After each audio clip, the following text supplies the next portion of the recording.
Assalamu alaikum wa rahmatullahi wa barakatuh, and welcome to the VOC Matric Revision Program.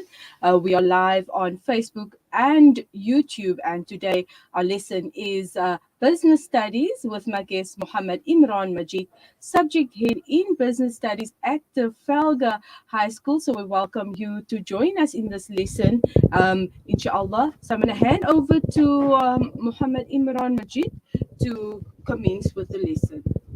Assalamu alaikum wa rahmatullahi wa barakatuh. So today we're going to start with paper one. It is basically one of the easy topics we'll be going over. In business studies, we normally have in paper one we normally have two topics we go over. It is business environments and then business operations. So today we're going to go over business environments. We're going to go over each subtopic so that you can be well prepared for the upcoming prelims and the final examination. Also, this term you have an assignment as well as your prelims. After this lesson, you'll be able to answer all questions. So we'll go over business environments. Later on in the next few sessions, we'll go over the other topics, and then I'll show you how to answer the questions. We move over. So in business paper one, as I said before, we have business environments and business operations. Paper two, we have business roles and business ventures. So this is the layout of the paper. We have section A, which is compulsory. It is for 30 marks. We have 10 marks for multiple choice. We have 10 marks for giving the correct word, and then we have 10 marks for mix and match. In section B, we have 3 questions, but we have to choose 2. It is compulsory to do 2. You either do question 2, which is business environments, question 3, business operations, or question 4, which is miscellaneous. Miscellaneous is a mixture of both questions, which is operations and environments. Section C now, we will look at essay questions. So you have 2 essays, you need to choose one, either the topic business environments or the topic business operations. For you guys to make it easier, you can study one topic, either environments or operations, and then read over the other topic you do not study. This will make it much, much more easier. If you look at the way we're going to score marks, so for section A, we do that, we'll then score at least 20 out of 30.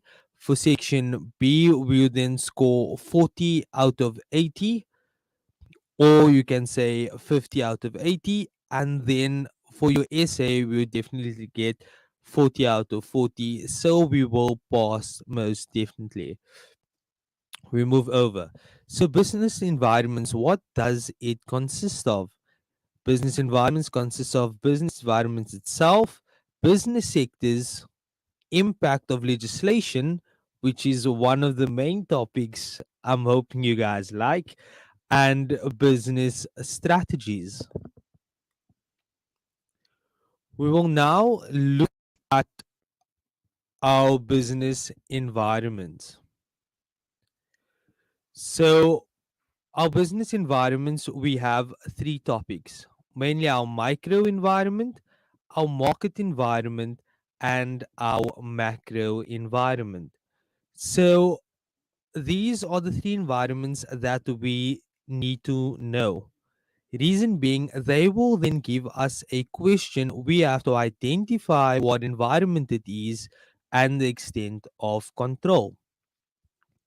So, in order to determine which environment we're going to select for the possible correct for the for the possible question, we will now have to see what the challenges is. So, to determine the micro environment, we have to know that it consists of either the 8 business functions, or we're looking at the employees, the vision and mission, or the management.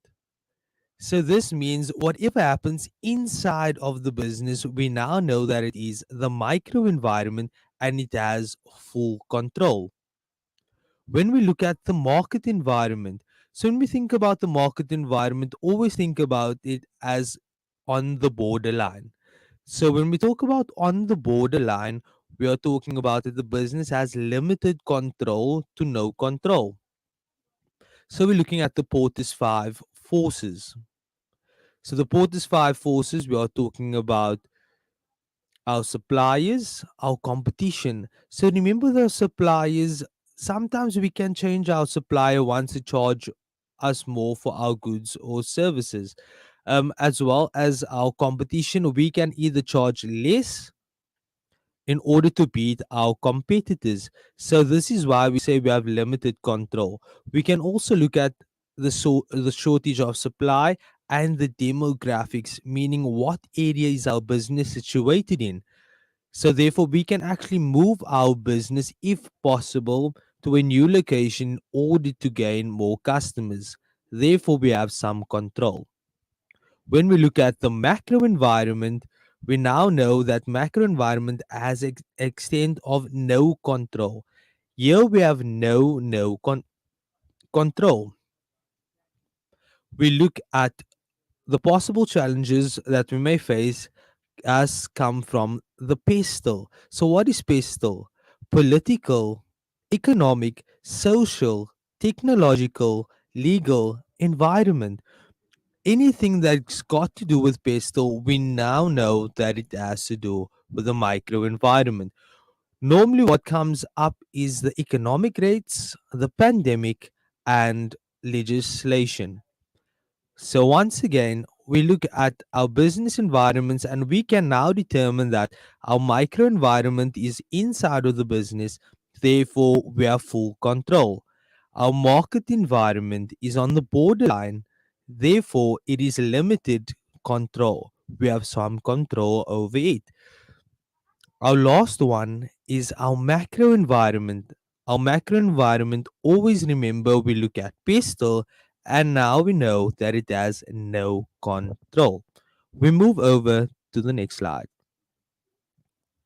So now we talk about business sectors. Eight. So you did it in grade 8, grade 9, grade 10, grade 11, and grade 12. So, all we're looking for, you now need to know what the definition for each sector is, what it is, and how it links with each other. So, our primary sector, this sector deals with extraction of raw materials and natural resources. Our examples of primary sector industries are mining, agriculture, fishing, and forestry. Secondary sector.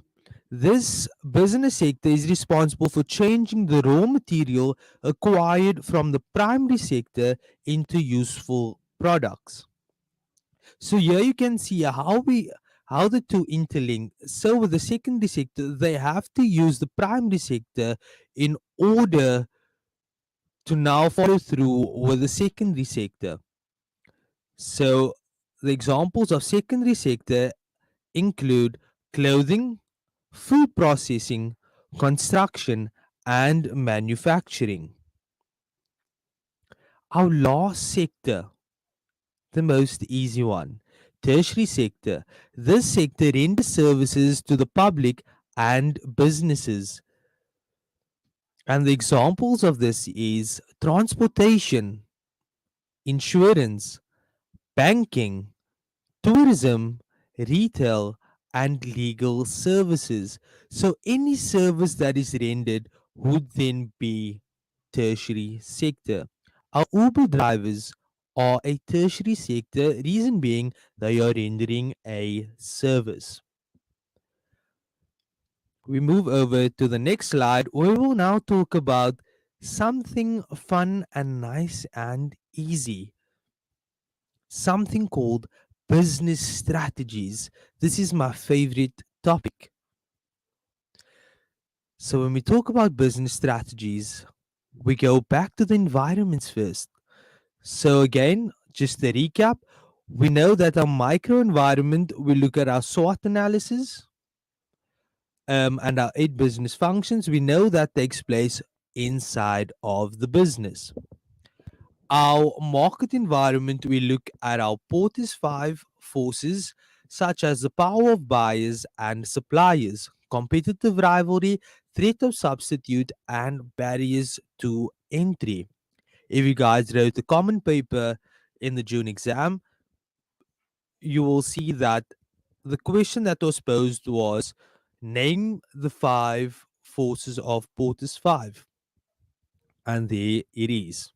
The same with the next one, a macro environment where we have no control. We now look at PESTLE. Once again, PESTLE stands for political, economic, social, technological, legal, and environment. Therefore, macro environment has no control. So, what are the 4 different types of business strategies? Firstly, we get integration strategy, defensive strategy, intensive strategy, and diversification strategy. These 4 strategies are divided into subsections, and now we will go over them. We look at our integration strategy. When we look at our integration strategy, we need to know that there are 3 subsections, which is forward vertical integration, backward vertical integration, and horizontal vertical integration. So, what is forward vertical integration? It is the business combines with business or take over its distributors. I would like to say that the most easiest way to remember this is that all you need to know is that when a supplier takes over a business, for example, when fruit and veg, when the farm takes over fruit and veg, or when your wholesalers such as Giant or One Up Cash and Carry takes over your spaza shop. That is forward vertical integration. Again, when a supplier takes over a business. Now we're moving backwards. So we look at backward vertical integration, which is just the opposite of your forward vertical integration. So your backward vertical integration is when the business combines with business or take over its supplier. So the other way around, it's when fruit and veg takes over the farm, or when your spaza shop takes over Giant or One Up Cash and Carry. Always remember, where backward vertical integration, when a business takes over the supplier. We now look at horizontal integration. Horizontal integration is when a business takes control of business in the same industry. So all you need to know, when a business buys over another business. A nice example that I'd like to use here is normally when a business joins up with another business, such as your Foschini group. If you look at your Foschini group, you now know that they're all joined up by Total Sports, Sports Scene, Exact, Markham's, American Swiss, as well as Foschini itself. So that is when a business takes over another business. We move over. We now look at the intensive strategy. Intensive strategy also has 3 subheadings, such as all strategies do have 3 subheadings. We now look at our market penetration. Market penetration, we look at the word penetration, when something penetrates the market. So the definition for this is new products are sold in an existing market at a low price. So now A good example that I like to use here is a company called Pedro's. So, what Pedro's are doing, they are penetrating the market. When you look at Pedro's, they now have opened a new shop. So, in order to gain customers and a customer base, they now charge cheap for their products or their meals. The meal is at 140 Rand for a family meal. This is in order to gain more customers. Once they have enough customers or have attracted a lot of customers, they will now then push up their price. This is the way that they penetrate the market. Another example that we can use for market penetration is steers. Steers always had something called Wacky Wednesdays. And Wacky Wednesdays, we all know that was 50 Rand. So every Wednesday, we would get two burgers for 50 Rand. They penetrated the market with this special. If you look today at the price of Wacky Wednesday, it is now at 55 Rand, almost 60 Rand. This way, they penetrated the market. We move down to the next intensive strategy, which is market development. Business aim to sell its existing products in new markets. Market development is takes place everywhere. For example, your normal house shop that you open, that is a market development strategy. You now open a shop, but you sell existing products.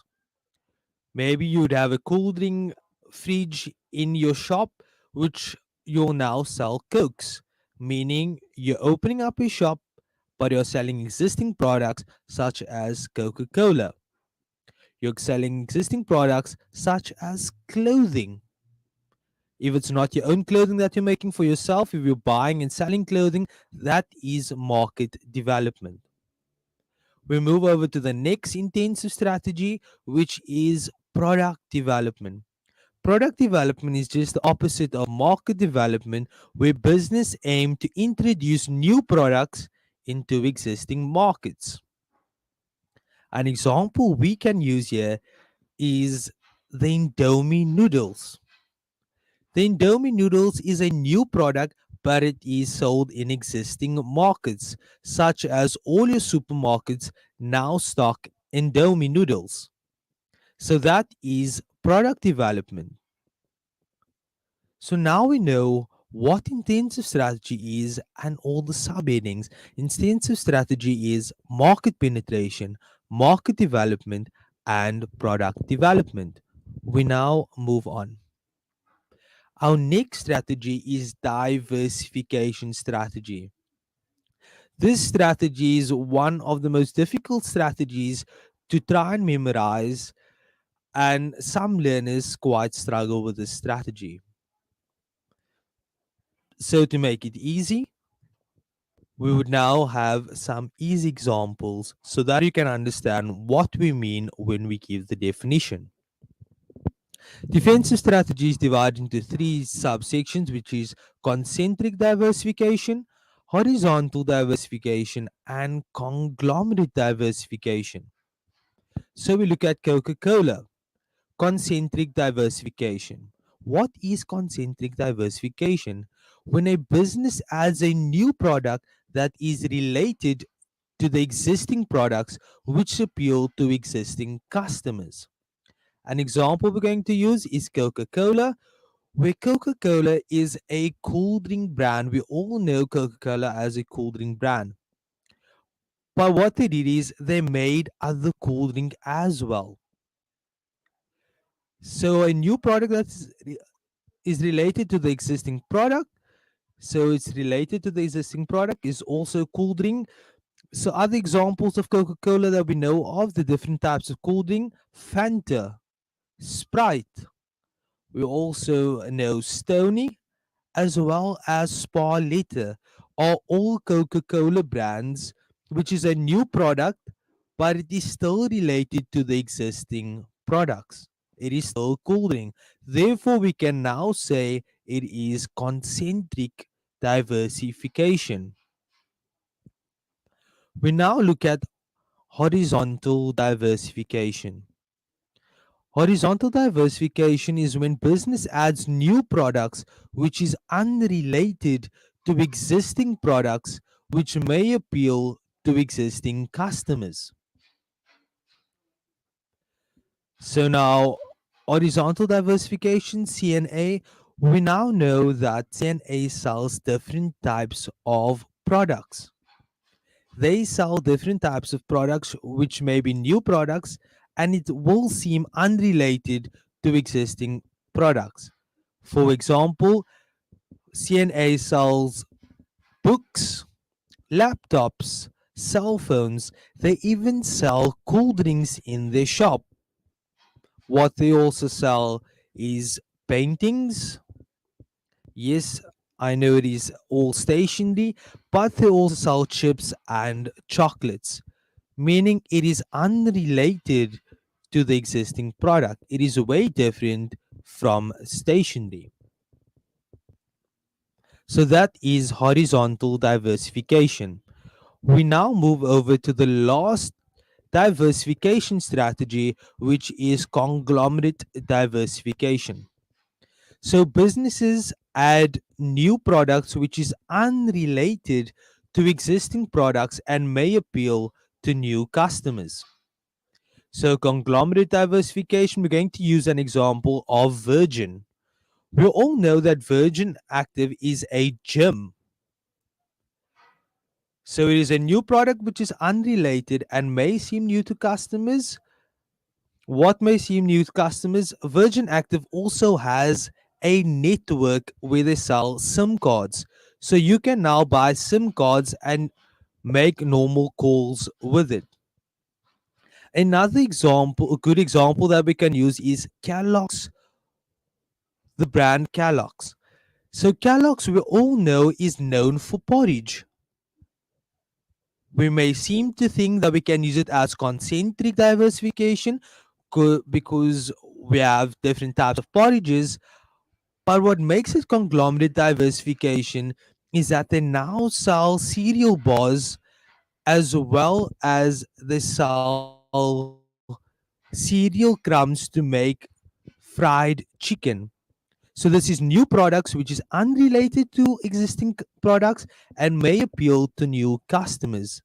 This way, with examples that I've used, you will now be able to identify and remember all three diversification strategies. We now move on to the last strategy, which will be our defensive strategy. In my classroom, I like to use the example of soccer when we talk about defensive strategy. We know in soccer we have defenders, and what does defenders do? Defenders try to block the other team from scoring or trying to block a goal in order to make sure that our team wins the game or stays level without losing. The same with our defensive strategy. We have strategies put in place in order to make sure that our business does not close down and it helps our business to rebuild so that we can succeed. The three subtopics of defensive strategies are divestiture or disinvestment, retrenchment, and liquidation. So, divestiture or disinvestment is businesses sell some assets, some is a keyword we're going to use, some assets or divisions that are no longer profitable. Example we can use here is that some companies, when they lose out on money or they owe people money, clients money, or the bank money, what they do is they sell some assets, such as their computers, in order to gain some money so that they can pay off their debtors. We now look at retrenchment. Retrenchment is when terminating the employment contracts for operational reasons. We all know that one or two of our family members has been retrenched before. So why are they retrenched? The business normally retrenches someone if there is no work for them or the business is unable to pay them. Therefore, they now retrench employees. The last one is liquidation. Liquidation is the difference between divestiture. The difference between divestiture and liquidation is that liquidation, here you sell all of your assets, are sold to pay creditors due to lack of capital. So all assets are sold to pay creditors due to the lack of capital. So therefore, they now pay the creditors. They can either start up a new business or start the same business from the ground and build the business back up. So, this will be the last strategy that we will use in order to make our business succeed. We now move on to the next topic. Our next topic is one of your favorite ones, which is the impact of legislation. So, what you can do here is you can actually screenshot the screen in order to make sure that this is something that you can write down and you can study, because this will come as is in the examination. We don't know which legislation will come in, but now we have the purpose, the impact, positive or negative. Remember, with the impact, when we're answering a question, you can either give positive or negative, or positive and negative. We have compliance, penalties, and discriminatory actions. So let's go over the first one, Skills Development Act. So, in order to know when the topic is Skills Development Act, the keyword we will then look for is training. So, what is Skills Development Act? Skill Development Act is to improve the quality of education and training in the workplace.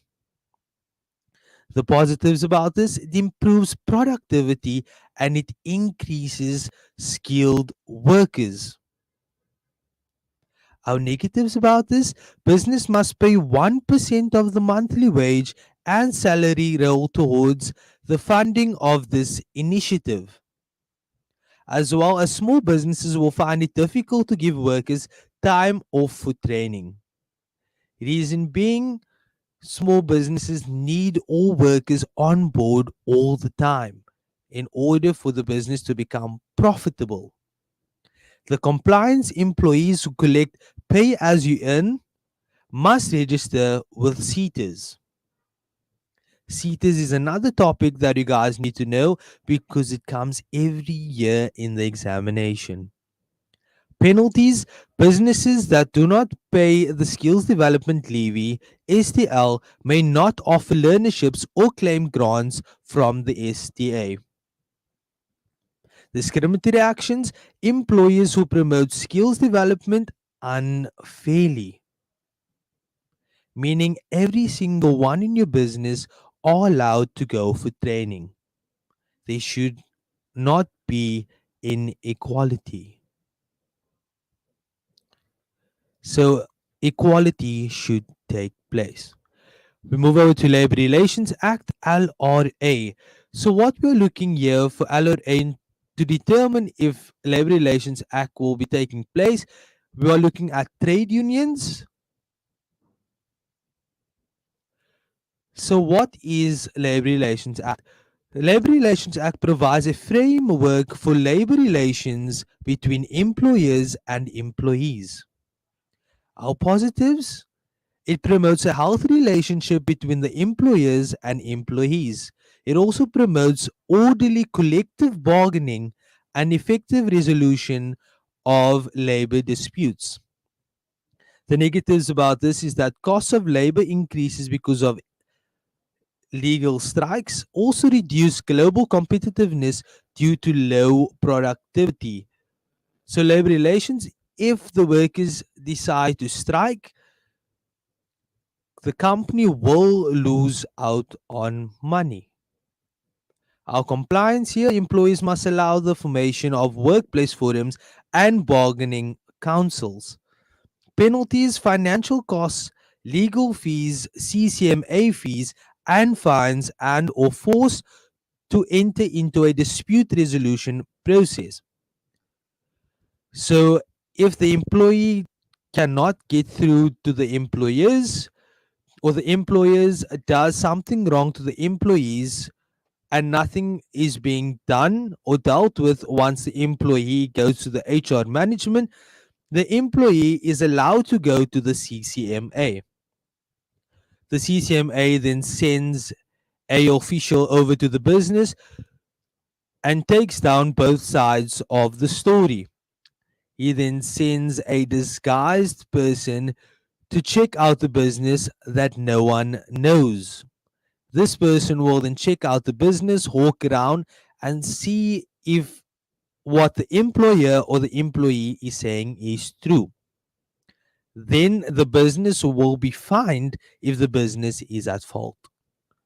The discriminatory action is that employers refusing union representatives leave for trade union activities.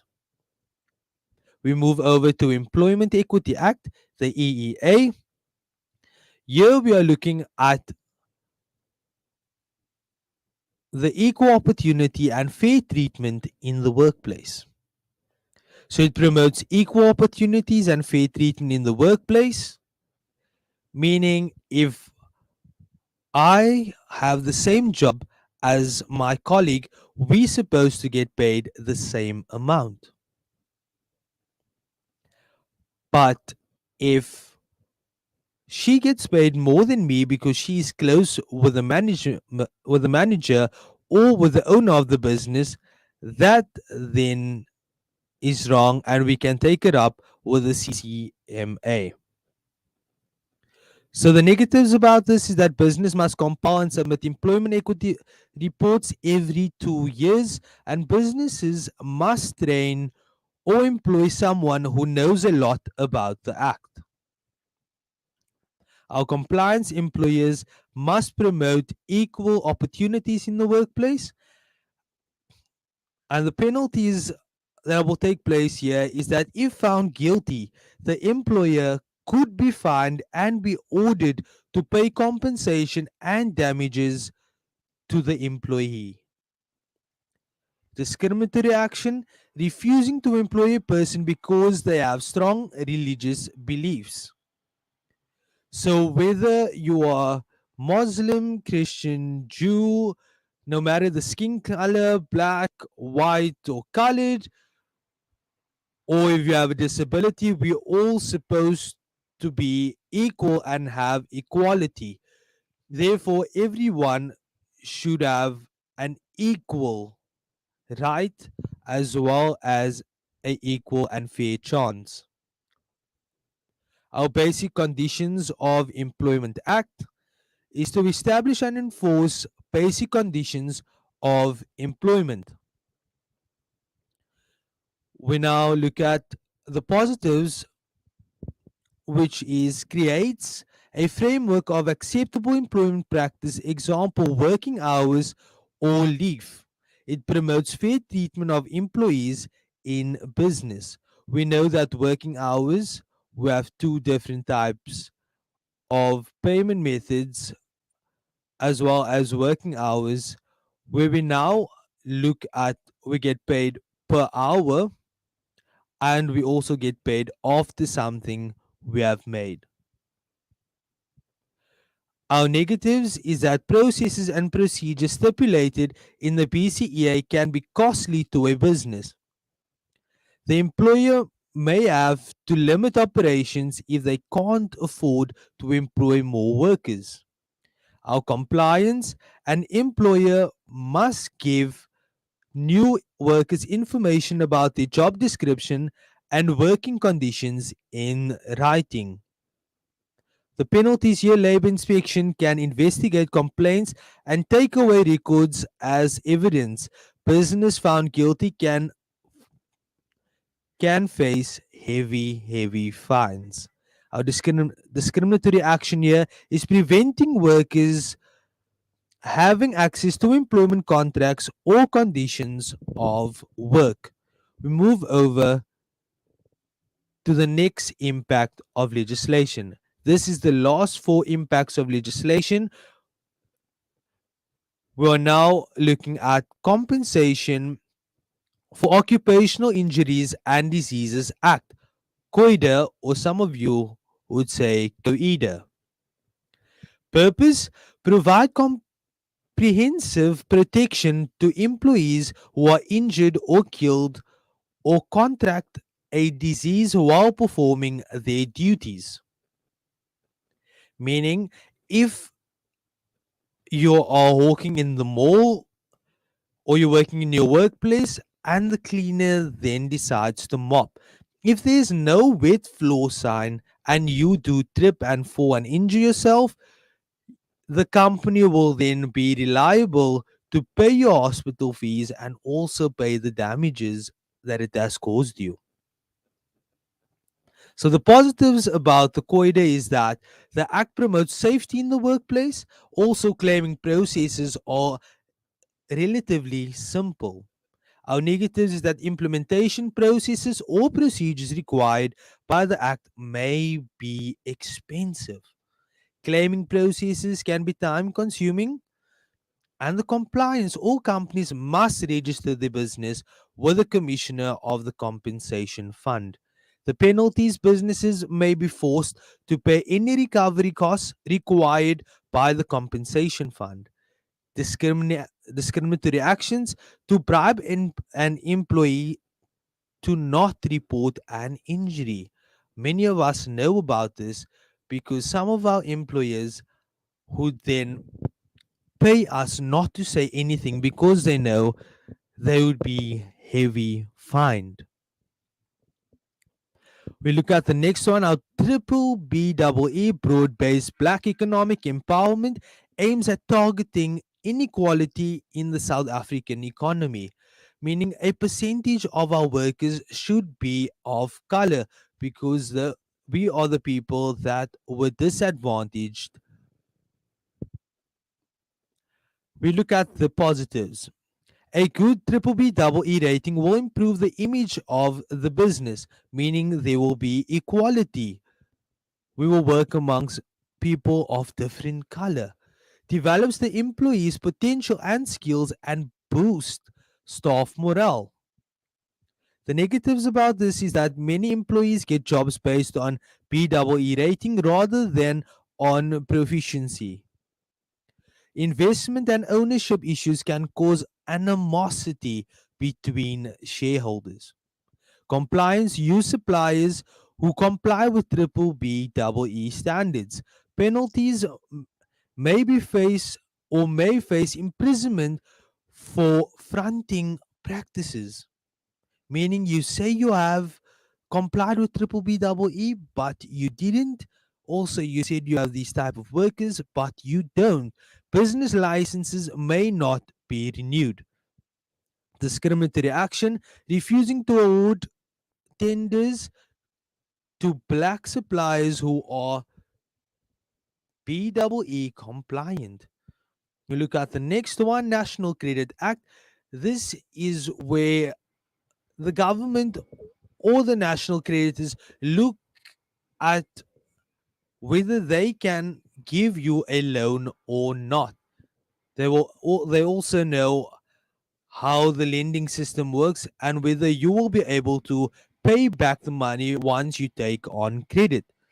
So, what is National Credit Act? It's to promote the social and financial interests of consumers. The positives: prevents reckless lending and prevents a loss to the business. It also makes credit agreements easy to read. Therefore, when you take out a card at maybe Fushini once again, at the TFG group, they will now give you a pamphlet to read before you sign the contract. They also check your credit record whether you will be able to pay back the money you're going to take out on credit. So you can buy for a certain amount, and every month you will then pay back a certain amount, but also know that there is a interest charged.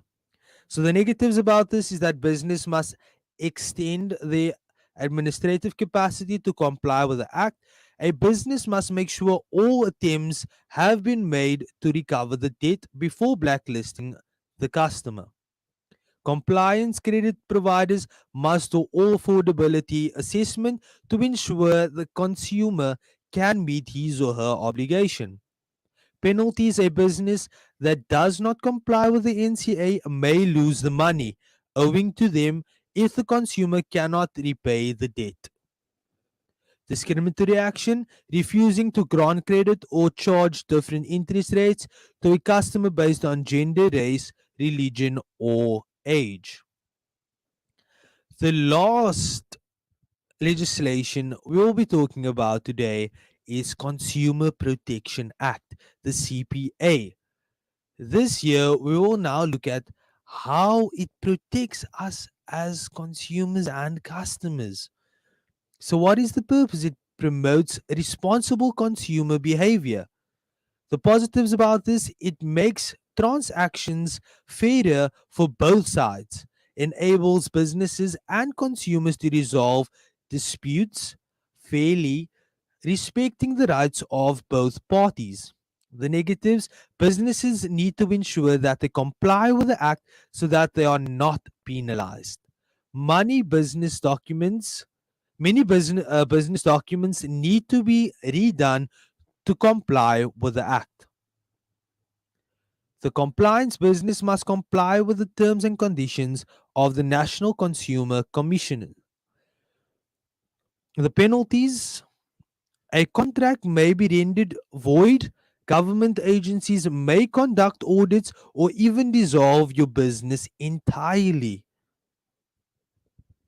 Also, discriminatory action: charging unfair prices for the same goods and services. So, if you have a Pick and Pay, for example, in the township, I'm going to use an example as Philippi, and you have a Pick and Pay in Waterfront. If they do not ask the same price, that they will then face a penalty where the government will either audit them and also dissolve their business entirely. They need to ask the same prices. So now we will conclude with our lesson. We have we went over everything that you need to know in the business environment section. So now you will be able to answer all business environment questions and you will be prepared and ready for the examination. All I want to say is shukran and thank you very much. Alhamdulillah, shukran to Mogamad Imraan Majiet for delivering the presentation of the subject of business studies. And today we covered the paper one, business environment. Remember that if you have missed out on the lesson, it is recorded. It will stay up on the Voice of the Cape Facebook page as well as YouTube. So you can always listen back and watch and follow the lesson, inshallah. From myself, Quanita Kamaar, and my guest, Mogamad Imraan Majiet, we bid you farewell. Assalamu alaikum wa rahmatullahi wa barakatuh.